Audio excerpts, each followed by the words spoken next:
దగ్గరకు వచ్చినప్పుడు వాళ్ళకి సరైనటువంటి న్యాయం చేయాల్సినటువంటి బాధ్యత కూడా మన మీద ఉంటుంది. ఒక దళిత మహిళ అన్న నాకు సహకారం చేయండి, నాకు మరణం తప్ప ఇంకో ఏం మార్గం లేదనుకున్నప్పుడు ఖచ్చితంగా ఆ బాధిత మహిళ పట్ల నుంచోవాల్సినటువంటి బాధ్యత అయితే నాకు ఉంది. కాబట్టి ఈరోజు నేను ఆమెను కూడా మీడియా ముందు మీకు పరిచయం చేస్తున్నా. అమ్మ, మీకు జరిగిన సమస్య ఏంటో మీరు ఒకసారి చెప్పండి రాష్ట్ర ప్రజలకి. ఇదిగో పేరు పెట్టుకో.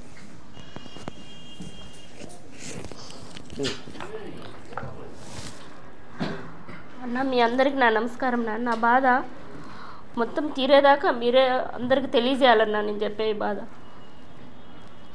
అన్న, నేను చంద్రబాబు నాయుడు సార్ గారికి చెప్పాలనుకుంటున్నాను. నేను సభ్యత్వం తీసుకున్నాను తెలుగుదేశం పార్టీలో. నా పేరు సుధామాధవి. నేను కోడూరు నియోజకవర్గం నుంచి వచ్చాను.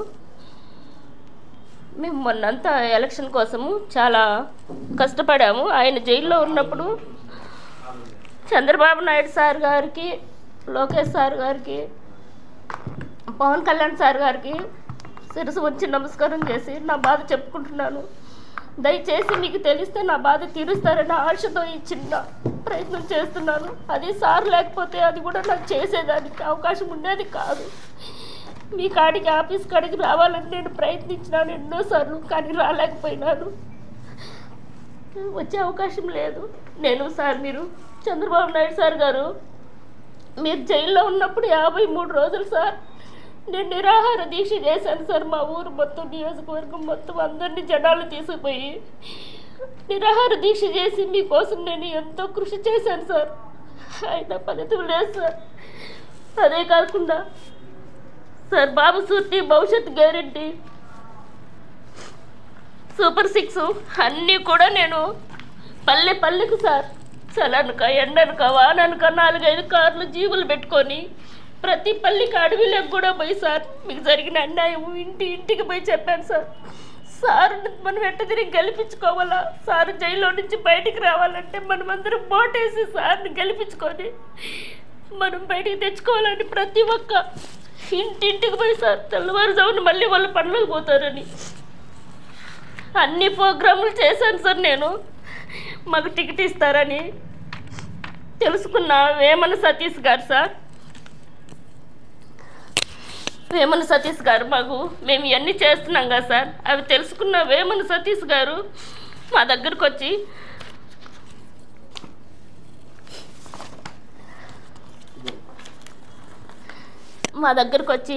నాకు చంద్రబాబు నాయుడు సార్ గారు తెలుసు, లోకేష్ సార్ గారు తెలుసు,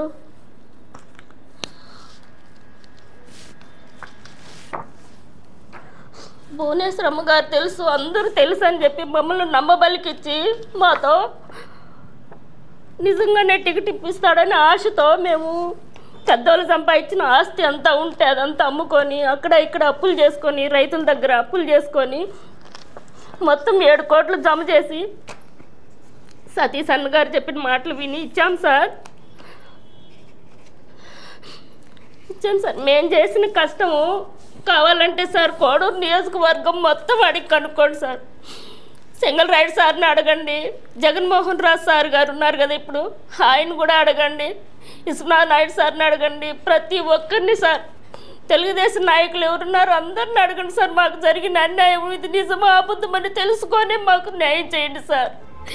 మేము మొత్తం డబ్బులు పోగొట్టుకున్నాం, ఇల్లు కూడా అమ్మేసుకొని నడు రోడ్లో పడి ఉన్నాము సార్. ఇప్పుడు మేము అది అడుగుదామని చెప్పి మేము తెలుగుదేశం పార్టీకి పోతుంటే సార్ మమ్మల్ని అడ్డగించి మమ్మల్ని దాని కారు మీద నెంబర్ కూడా లేదు సార్, దాంట్లో నన్ను నా భర్తను వేసుకొని తీసుకొని పోయినారు సార్ మమ్మల్ని. మళ్ళీ మా సార్ కాడికి వచ్చి మేము కేసు పెట్టి మా పిల్లలు వచ్చి సార్కి చెప్తే అప్పుడు మా సార్ ద్వారా మేము బయటకు వచ్చినాం సార్. ఈరోజు సార్ లేకపోతే మేము లేవు సార్. అందుకని నేను ఇప్పుడు సార్ని ఆశ్రయించడం ఎందుకంటే మాకు ఈ న్యాయం జరగాల. మేము చంద్రబాబు నాయుడు సార్ దగ్గరికి పోయేదానికి ఆస్కారం లేదు. మొత్తం ఎక్కడ చూసినా ఆయన మనుషులే సార్. నాకు ఆయన మేము ఇప్పుడు డబ్బులు అడుగుతుంటే సేమ్ ఇదే ఫోటోలు పెడతాడు సార్. మాకు ఇదే ఫోటోలు పెట్టి నాకు వీళ్ళందరూ తెలుసు. నాకు పోలీస్ ఆఫీసు కూడా మా మామ, మీరు ఏదన్నా చేస్తే ఇట్లా డబ్బులు ఇవ్వాలని నన్ను ఇది చేస్తే మిమ్మల్ని చంపేస్తామని చెప్పి మమ్మల్ని బెదిరిస్తున్నారు సార్. నేను నా పిల్లలు మేమంతా ఇంటి పట్టలు లేకుండా ఎక్కడో తల దాచుకుంటున్నాం సార్. దయచేసి మాకు న్యాయం చేయండి సార్. చంద్రబాబు నాయుడు సార్ గారు, పవన్ కళ్యాణ్ సార్ గారు, లోకేష్ సార్ గారు మాకు న్యాయం చేయండి సార్. ఈ సతీష్ అనే సార్, ఈ సతీష్ అనే అతని దగ్గర నుంచి మా ప్రాణ రక్షణ దయచేయండి సార్. మాకు మా డబ్బులు మాకు ఇప్పిండి సార్. ఇంతకన్నా నేను ఏమీ చెప్పలేని స్థితిలో ఉన్నాను సార్. దయచేసి మాకు న్యాయం చేయండి సార్. నాకు టికెట్ ఇవ్వకపోతే మా ఊరంతా వచ్చి ధర్నా చేస్తా అన్నారు సార్. కానీ తెలుగుదేశం చెడ్డ పేరు వస్తుందనే ఉద్దేశంతో అందరిని ఆపాను సార్. నేను వద్దు, మనం తెలుగుదేశాన్ని సార్ని ముఖ్యమంత్రి చేసుకోవాలని. ఈ నాకు జరిగిన అన్నయ్య మా ఊర్లో కూడా తెలియదు సార్. తెలిస్తే మీ ఆఫీస్ దగ్గరికి వచ్చి ధర్నా చేసి అక్కడే నేను కూడా అక్కడే చనిపోతాను సార్. నాకు ఈ న్యాయం జరగకపోతే నాకు పరిస్థితి అదే సార్. సార్ దయచేసి నాకు న్యాయం చేయండి సార్. ఈ సతీష్ అన్న కాడి నుంచి మా ప్రాణాలు కాపాడండి. నా బిడ్డలకు రక్షణ కల్పించండి. మా డబ్బులు మాకు ఇప్పించండి సార్. ప్లీజ్ చేతులు ఎత్తి మీకు నమస్కారం చేస్తున్నాను సార్. మమ్మల్ని జైల్లో పెట్టి మమ్మల్ని కన్నాకు సార్లు పెడుతున్న ఈ సతీష్ గారిని మందలించి మా డబ్బులు మాకు ఇప్పించండి సార్. ప్లీజ్.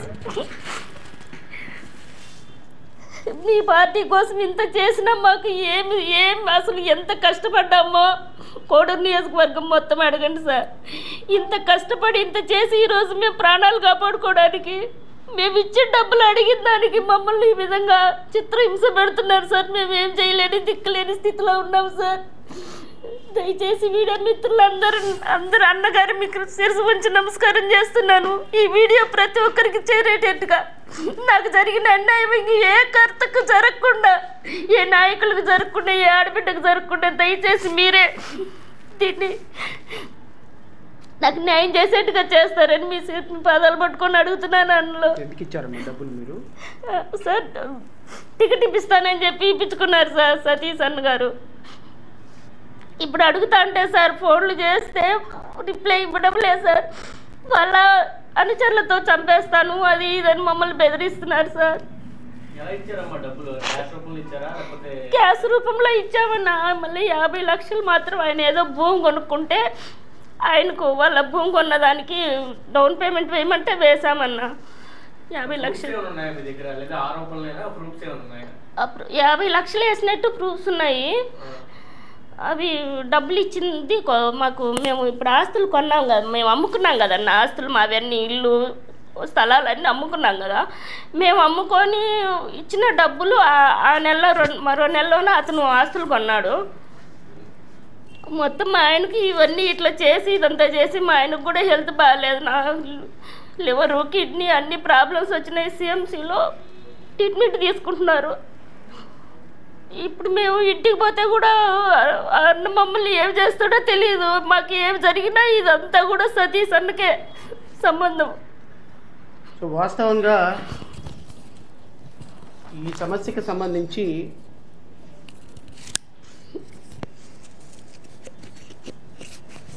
బాధితురాలు వాళ్ళు చెప్పిన, ఎందుకంటే వీళ్ళు నాకు ఎలక్షన్ ముందు నుంచి పరిచయం.